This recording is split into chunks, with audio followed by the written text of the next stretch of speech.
What's the most important thing you should do after hitting a major goal? Okay, first of all, I want to just say up front, it can be any goal. Maybe you've been training for a marathon, maybe you've been writing a huge blog that you're finished, maybe you graduated from a degree or a program or you got some award.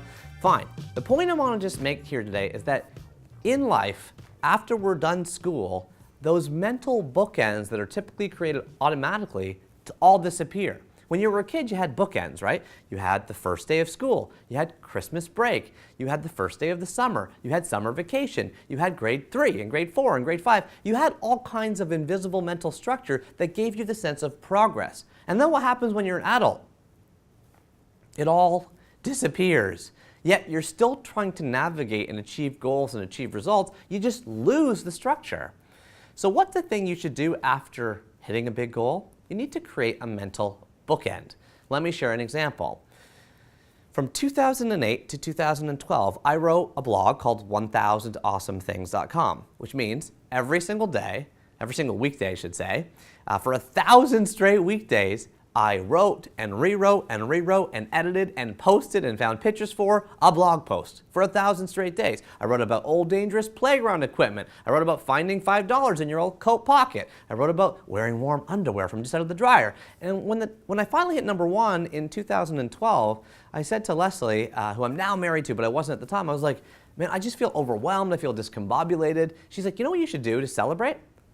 You should create a mental bookend. As always, I'm using my wife as someone much smarter than me, but she doesn't have a YouTube channel, so if you want her advice, you gotta subscribe to mine. And she's like, I'm like, what are you talking about, Les? What do you mean? She's like, well, what is a way you could mark in your life this stage? How could you look back on this life and this time in your life and say, hey, I did something there and I just remembered that instant. So I decided to go to New Orleans. I invited a good friend of mine who had commented on my blog post like throughout the 4 years. I invited him to meet me there. He didn't live anywhere near me. And we spent a weekend together, having nice food, talking, reflecting on the blog. And when I came back home, I felt relieved because you know what? Now for the rest of my life, I had a way to close and process and kind of solidify that goal. Similar, it doesn't have to be flying off to a fancy city or something like that. It can be some other way that you mentally mark it. Is there a dinner you do? Do you have a celebration? This is another argument in favor of milestone birthday parties, by the way. I'm going to turn 40 soon. I'm thinking I don't want to do anything. Leslie, once again, is like, we got to mark it. You got to put some sort of placeholder in your life so that you know when you look back on your life that you did something, that you got somewhere. In this case, I just survived for 40 years. Okay, maybe that's good, maybe that's not. But the point is, when you hit a goal, a marathon, a degree, something, come up with a mental marker that signifies the accomplishment to yourself so that when you look back on it in your life, you can see the version of you before and the version of you after.